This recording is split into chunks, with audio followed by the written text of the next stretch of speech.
Hi, Graciela. How are you?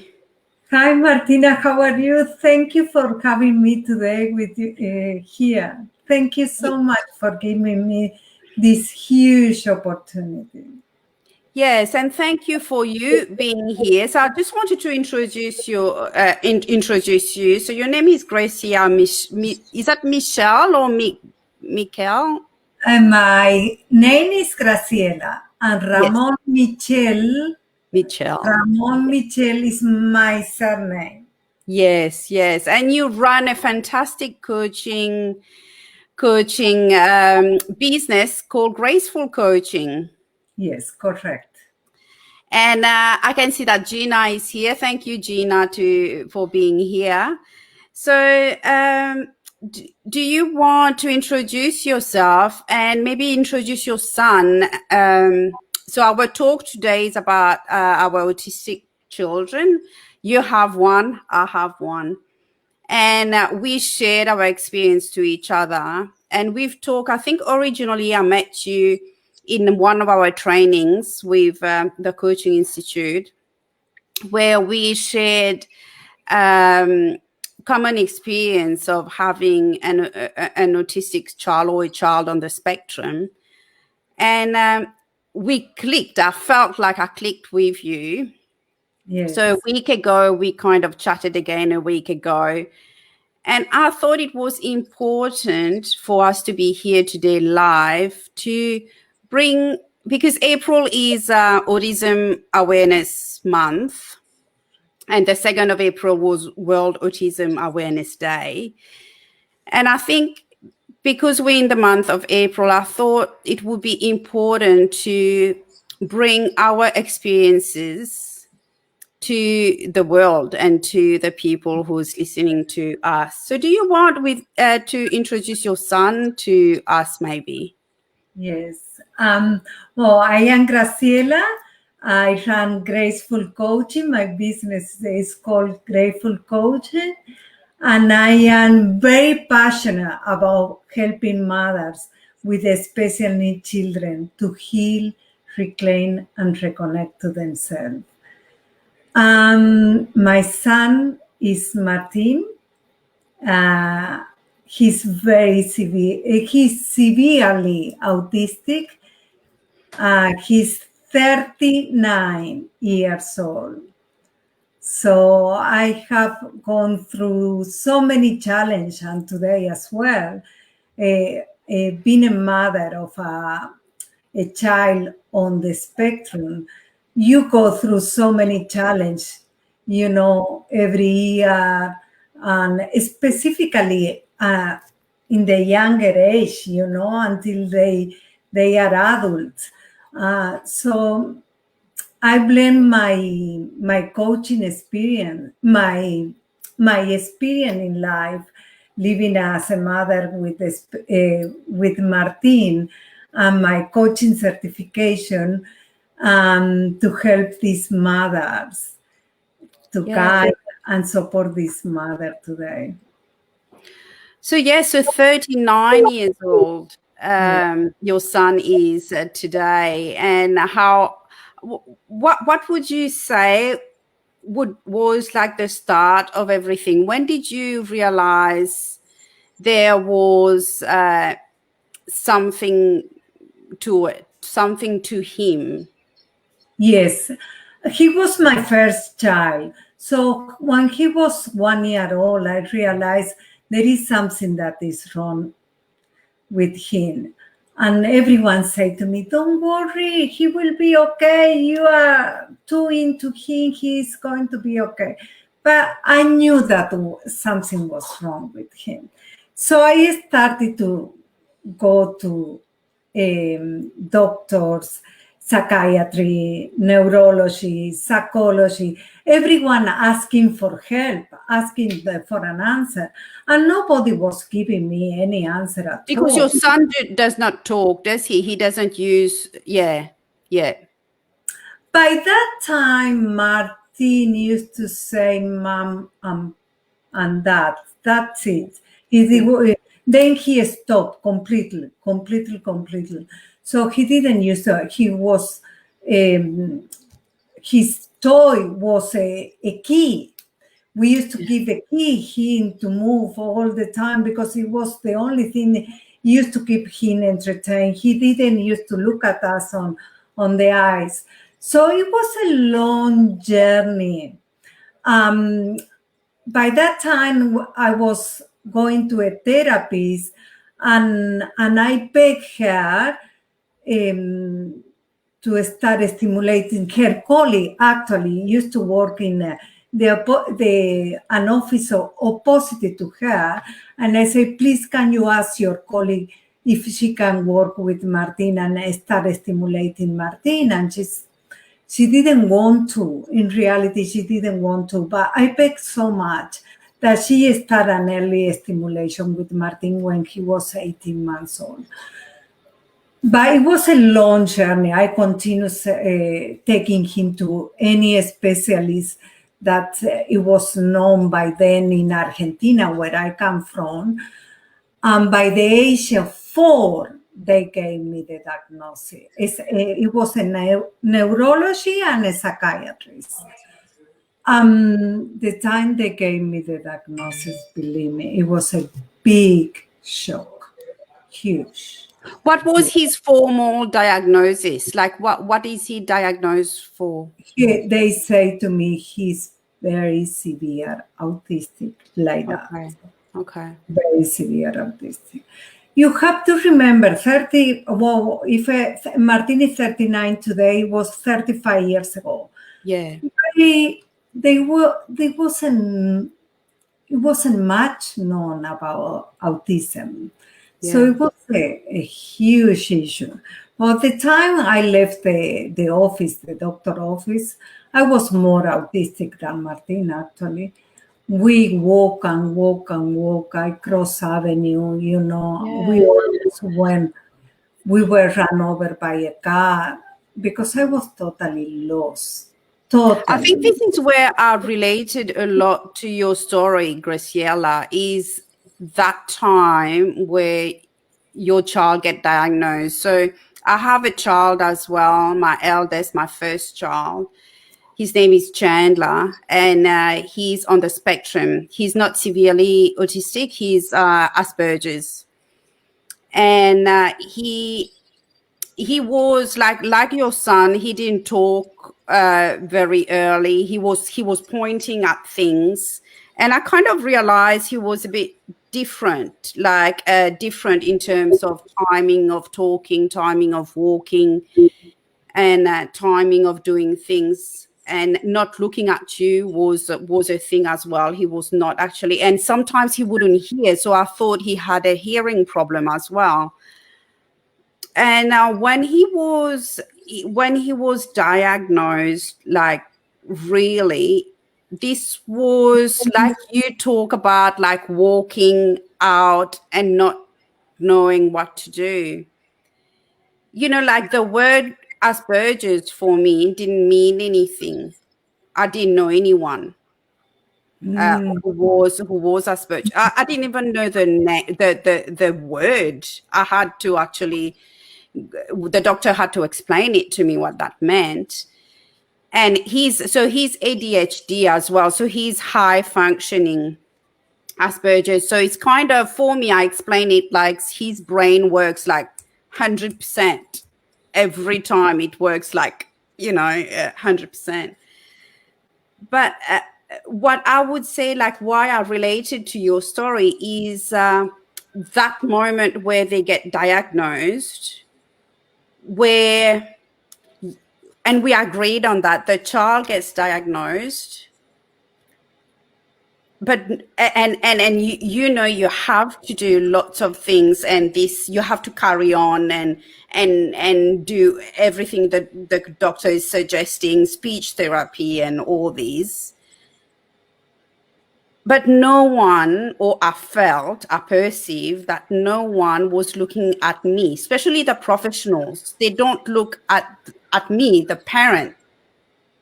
Correct. They take care of the child. Like, everything is about that child who needs to go see all these specialists and all this, and work at school and all this.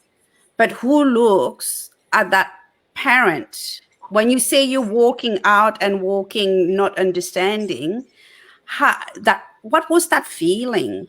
How It was terrible. You start having a foggy mind. You don't know. You don't bring any clarity. For this reason, 22 years ago, I decided that the importance of first the parents, once they get the diagnosis, the parents, they need guidance, they need support. You can, my belief,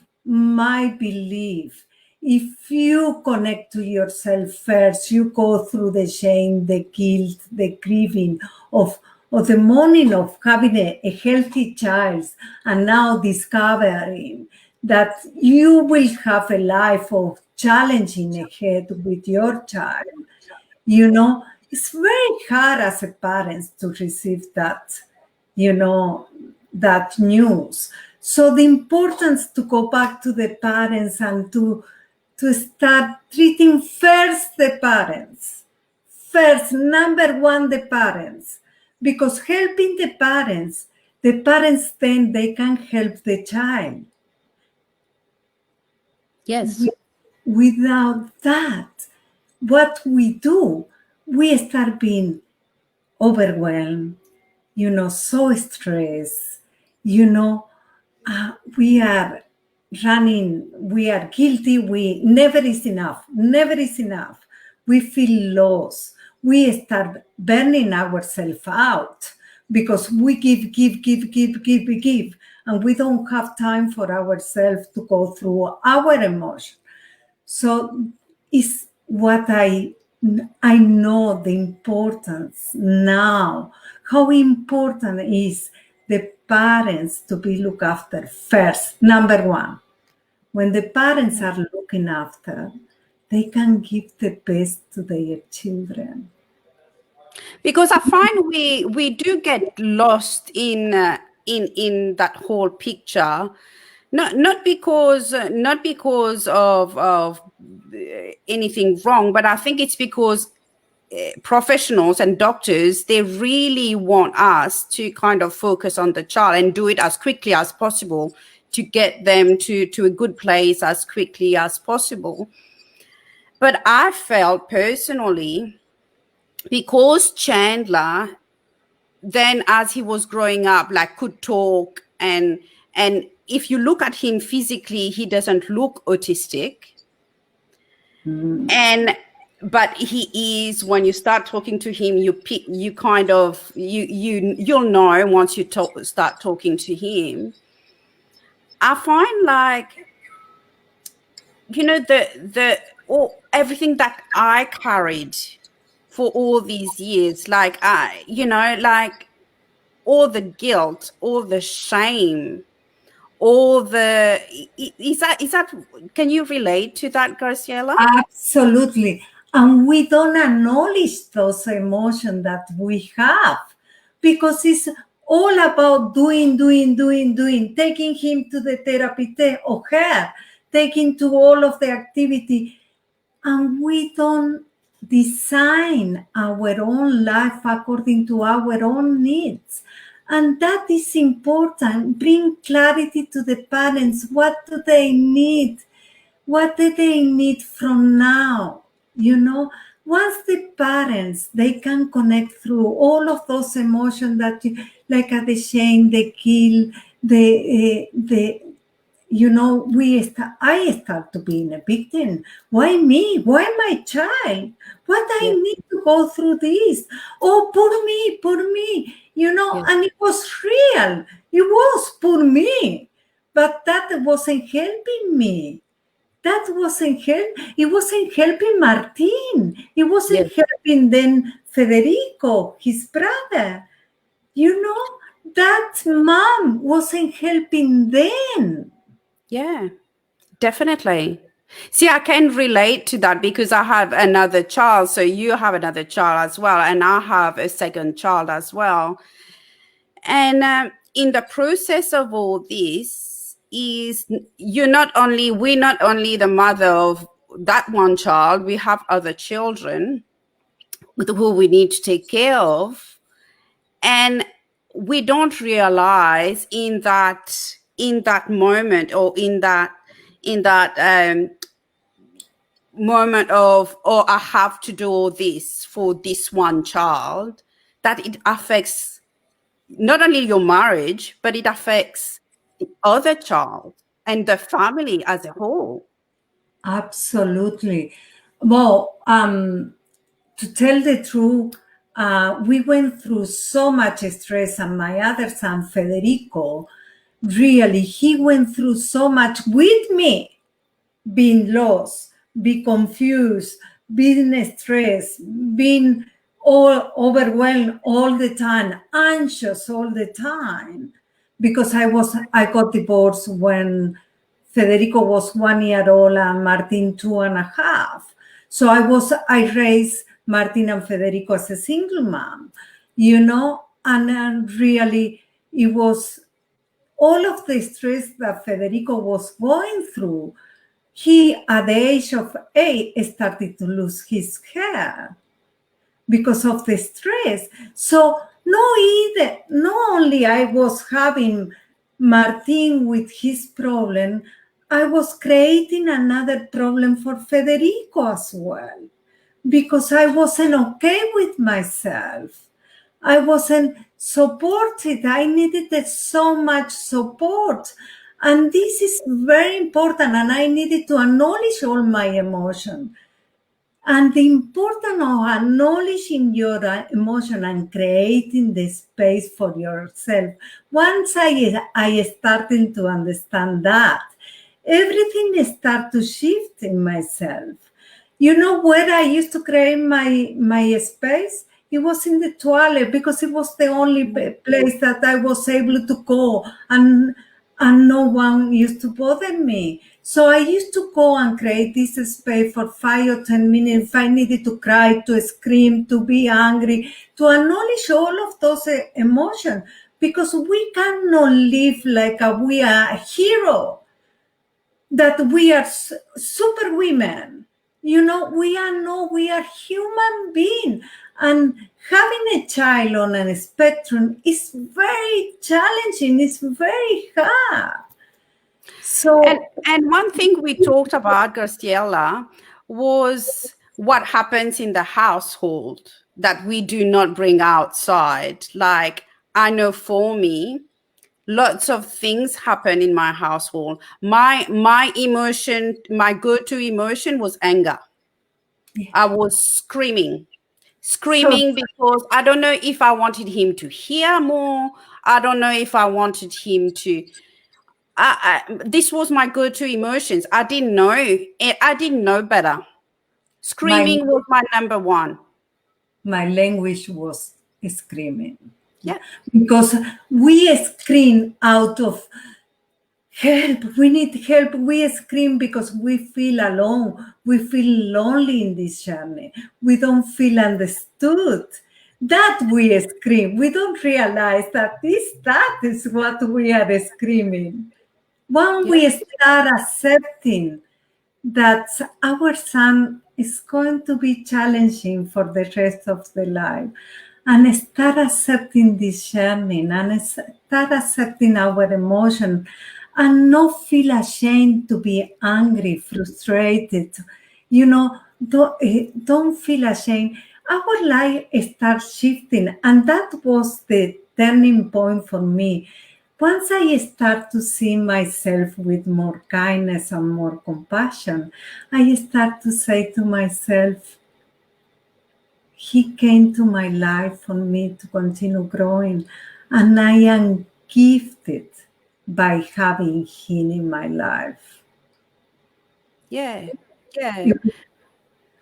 But you feel by yourself at that time, like you feel it only happens in your house, that there's all this screaming, and I used to think I have no idea what the neighbors think about us, and how crazy I am with my children, and all this. But it was, and it's true. And you think it's only you in your house, and it needs to be kept. It needs to be kept in the house, and you have no one to really say, like, really, you can say, I'm screaming at him, or you can't, you have, because you're a bit scared as well that you will be looked at, and you're ashamed of Ashamed. That is the being looked at, like, oh, are you that mom who screams all day? Oh, that was like I say to you, my language thing. I don't know how my neighbor have coped, but then I realized how much of that screaming was out of asking for help, asking someone to understand, asking for someone to guide me, someone to hold me, someone to give me love, because it was very hard. I was feeling very isolated. Nobody wanted to share with me. I was Saturday and Sunday after work. I was in my house because I couldn't go out outside because my son used to behave like a crazy. So it was very hard. I was feeling totally isolated and then coping with his behavior. Once someone started to guide me and to bring more compassion to me, and I brought more compassion to myself and start to know a little bit more about me and heal from all of that, my life started to change, and I believe that. But this has to start from the beginning of the journey. From the beginning, once we get the diagnosis, go back to the parents. The kids, they have time if the parents are treated first. Then they can excel if we look after the parents. But if we are only treating the child, this is not, for me, it's not the right answer. First the parents, then the child can come later. The child have time to get treatment. But if the parent, because we are energy, and our autistic children, they read our energy. They don't need our words. They don't need us to speak. They they they suck our energy. They know what we are going through. And if we are all overwhelmed, feeling guilty, feeling ashamed, feeling lonely, what we are giving to that child and to the sibling, what we are giving. And what was your turning point? When did you decide you needed to concentrate on you? I started actually, Louisa Hay was my mentor by that time. I was in a very dark place, very dark. And I started to read and Louisa Hay, and I started to look for answers to see myself how I could improve, because I was feeling totally ashamed as a mother, And that was little by little I realized, okay, if I come from a place of gratefulness, from a place of thank God Martin came to my life and I am going through this journey and I am learning so much about him, about his brother, and about myself, my life started to change and I started to acknowledge my emotions without guilt. And I was supported by someone by then. And when she needed to say something to me, she didn't hesitate. She was very clear, very straightforward with me. And one day I remember walking back from the consultation, walking back home, and she gave me a slap on my face in words. And I was going there to look for support, and she gave me like no, stop being a victim. Yeah. And from that moment, everything shift because I saw myself, what I am doing. Yeah. I am not helping myself. I am not helping the kids. I am destroying my life and their life.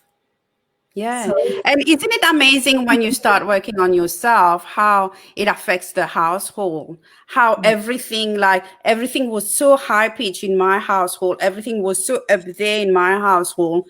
It came down because now we know where we stand. And I understand how much Chandler gives to me and how much how much we here together, and he has that connection, and we connect, and he knows me now. He knows when I'm sad, he knows when I'm not, when I'm good, and he picks on it. And he's like because he's so in tune with me now, that he is like he stands next to me. He actually stands like that big guy next to me now. And but it is by working inside of me that I realized I could be that mom. Do you think in the bigger picture, like we go through all this and come to that moment where we realize we need to change ourselves in order to become that mother we want to be for all our children? Do you think like we go through mourning and the sadness, the mourning of that child that we didn't have, the mourning of what, like it kind of comes to an end? It felt like an end to me. How did it feel to you? correct. Is like I say to you, was that moment that I start to see him as something beautiful in my life. But the morning of not having the child I was dreaming of, it was huge. It's huge, and I feel those moms. I feel for them because we have gone through this. We do understand. Yeah. It's huge. It's and and has to be shared. This has to be, and they need someone who understands them, someone who can read their language, can feel their language, can see their language beyond these words.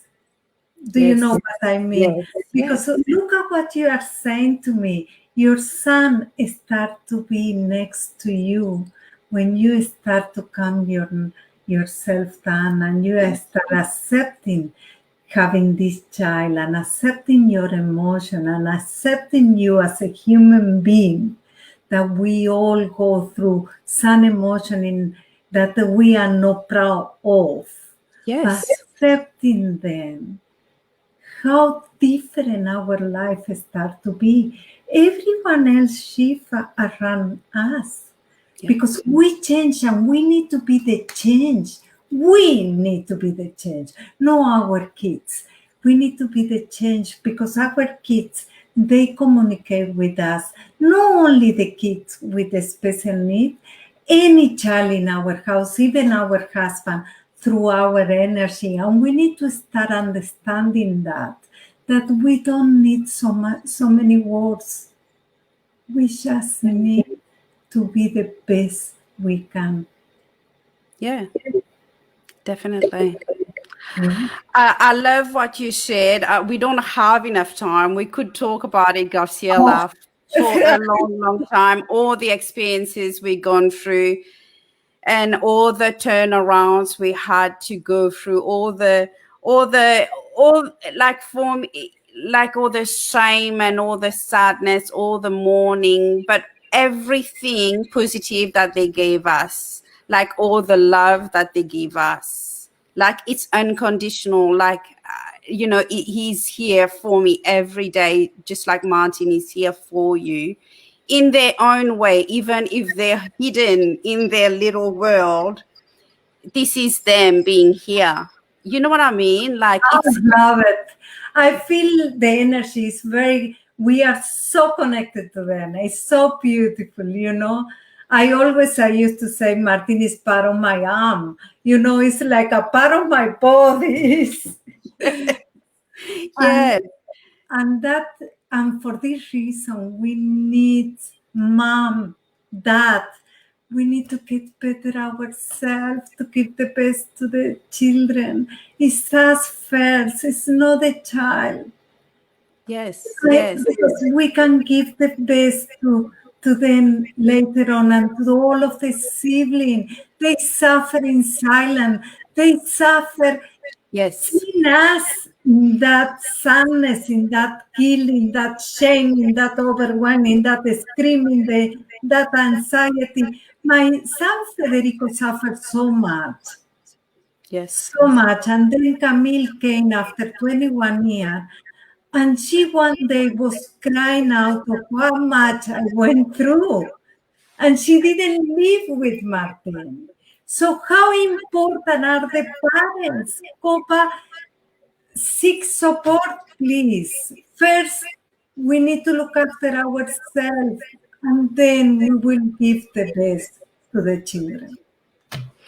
So thank you, Graciela, for being here today. I just want to promote your business, Graceful Coaching, again. You help us moms of autistic children or any other disabilities in children, but you help the parents. You help the parents to become their best self so that they can be their best for that child. And they can be here not only for that child, but for all the children and the family around that child as well. Yeah, thank you so much for this huge opportunity. And if this is you, and I mean all the moms that they are listening to me and want to finally break through, I encourage you to contact me and book a 45-minute complimentary session. Definitely. Thank you again. And we'll talk again soon, Graciela. Thank you, thank you. Have a beautiful afternoon. Have a Bye. good day. Bye. Ciao.